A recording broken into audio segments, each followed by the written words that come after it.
Hey everybody, what's going on? It's Brian. We are back and I have another video for you all. I've had a lot of requests on the channel, specifically when I do Four Roses related content like the limited edition videos, that you all want to see more Four Roses content. So I had a friend, another Four Roses drinker, who had sent me a sample of 3 barrels. And what I found interesting about these barrels, not only do they include 2 of my favorite picks, but they're all 3 from different runs, and they're from runs from Four Roses that I've really been into this year. I thought it would be a good time to try these 3, and then to talk about the differences between not only these 3 runs, but these 3 different recipes, so that we can start this conversation about Four Roses. So Four Roses is interesting when it comes to the single barrels. I'll put the icons up again like I have in past videos, but they have 2 different rye recipes and 5 different yeast strains, making 10 different recipes that they pull from for their small batch products. And then when they do single barrels, that means there's up to 10 different variances when it comes to single barrels. But not only that, they have a myriad of ages that they'll pull from 7 years on up to, we've seen 13, we've seen 16-year products as well. And then while they have what they call single level storing in their rick houses, they have 6 tiers. So what this means is, for a product, compared to some rick houses that have multiple floors and you have these big differences, while us Four Roses drinkers might notice some differences between tier 1 and tier 6 in terms of what proof they have or some of the flavors they could have in any given run, I think what it mainly does is make for a more stable product for the most part for going in a small batch. There'll be a lot less variance of flavor than other distilleries might have. Let's stop getting so winded and let's talk about the products that we're going to be talking about. I'm also going to link down below to kind of describe, when you look at the front of a Four Roses bottle, what exactly these mean. This first letter here is going to be the warehouse. This second one here is going to be the side of the warehouse, north, south, east, or west. You're going to move into the rick number. You're going to move into the tier. Finally is going to be the position number there. This first barrel that we were talking about is an OBSQ recipe from Kenwood, and we are looking at RS245B.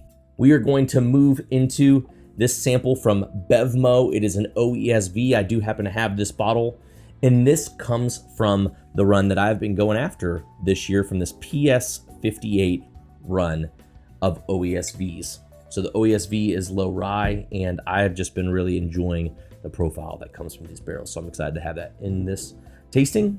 And then we are going to move into an OESF from Sip Whiskey. I also happen to have this bottle after I tasted it in a previous blind about a year ago. I had to chase this bottle down. It comes from HW55, tier 5. Let's go ahead and dive into our first sample, this OBSQ from the RS24 run. Now, one thing I think is going to be a common through line with a lot of these bottles and a lot of Four Roses single barrels and just general products that I feel like I notice, I generally find them to be creamy, and sometimes I'll note that as pillowy in terms of its texture. It's got a softness, it's got like a nougaty like softness in terms of how it comes about flavors. And this RS24 definitely hits that way. On the nose, it kind of has this banana pudding like note to it. It moves into berries, it moves into grapes.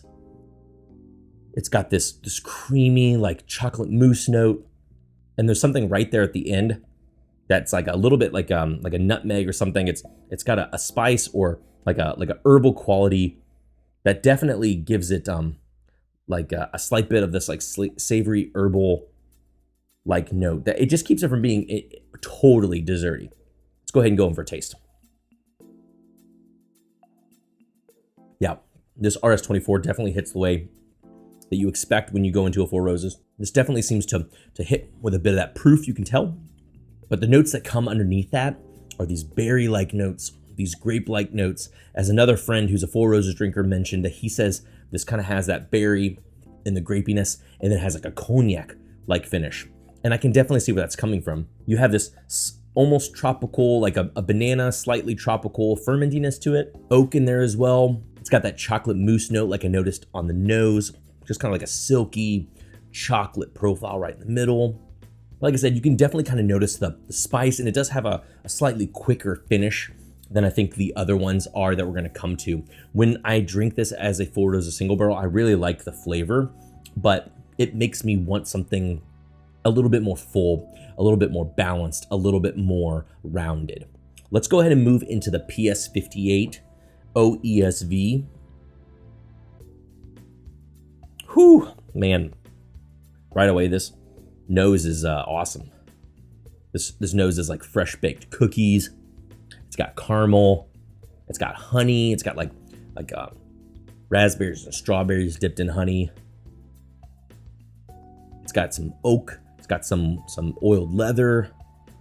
These like chewy brown sugar notes, and it's super inviting and really nice. Let's go ahead and dive into the taste of this one.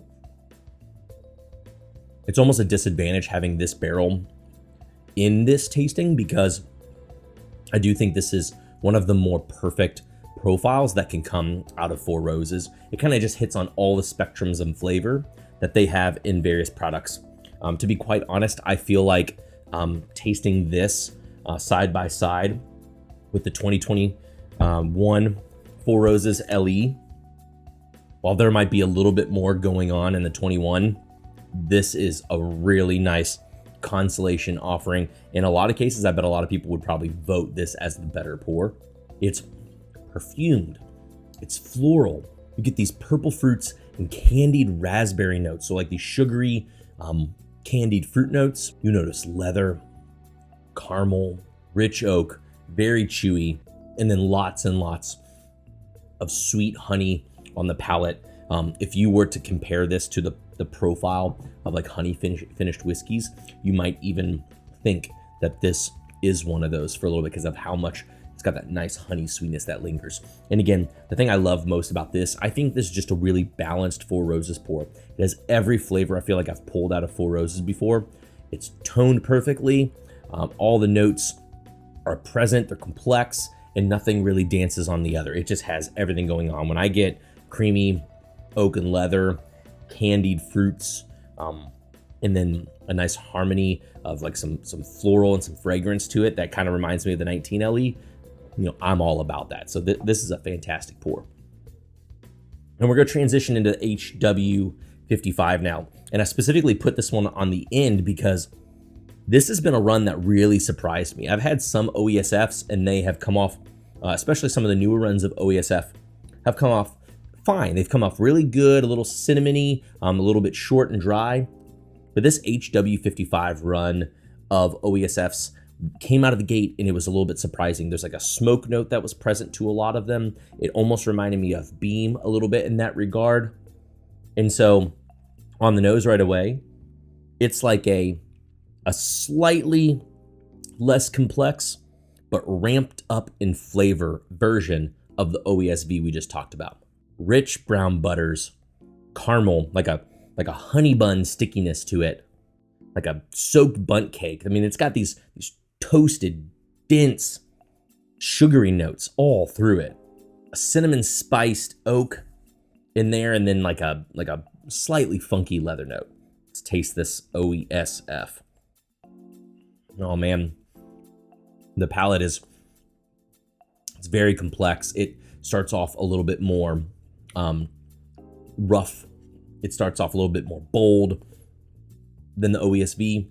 It almost comes off spice driven at first, but then you notice those deep, saturated leather and brown sugar and oak notes. It's like dark brown sugar and leather, just super deep in the palate. Lower in the glass, you notice some of the raspberry too, but it's not really fruit forward. It's brown sugar. It's like toasted brown sugar and oak forward. You notice the leather. You notice the caramel. You notice these charred oak notes. A little bit of a grassiness to it that gives it like a brightness, a little bit of a lift, a little bit of acidity, with some dark fruits and like a nice clean semi-dry finish. And the long linger on that OESF it's very smoky. It's like it's mesquite-like. It's It's like a cherry wood barbecue linger. It's something that's very savory, but very long, smoky finish to that just sits on the palate, all sides of the palate for a really long time. And there's a lot to talk about when it comes to Four Roses, and specifically the single barrels. We could do variances by tier. We could do a taste through all of one recipe. We could taste through ages of things. There's so much to talk about. I'd love to hear specifically if there's Four Roses content you all want to hear back. If there are samples that you all want me to try just like these, shoot me a line. I'd love to taste some of these samples and either do a live on it or at least give some feedback to what I think about it. I've definitely had some blinds lately and other things that haven't gone on this channel. Some of the live videos I've done with Drew that have included some Four Roses, and it's always a surprise to get those in a tasting and see how they do. I think one thing that's just impressive to me is that in Four Roses single barrels, while they might be hard to get in a lot of markets, this is still a great value product that brings like a $70 to $75 price range to barrel strength whiskey with variants of flavor. It was definitely fun for me just to be able to taste through these. Again, this is something I probably would have done in my olden time, and I figured why not go ahead and share in this tasting comparison with you guys. But it's nice to see these kind of fruit flavors pop on the RS24. This creamy, sweet, desserty, but oaky, balanced Ps58, and then coming in with this deep, resonant, rich, bold, brown sugar and leathery, yet lingering with smoke, HW55. There's a lot of variance in these barrels, and I highly suggest that if you're able to find a Four Roses single barrel near you, go ahead and grab it and let me know what you think about it as well.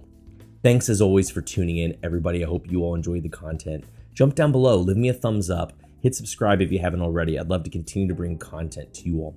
If you want more whiskey content, join into the Entry Proof podcast. That's a podcast that I do with Drew P. Whiskey. He's also here on YouTube, and we're live on his channel on Thursday nights doing blind tastings, talking about our barrel picks, or just general hangout and chatter with you guys.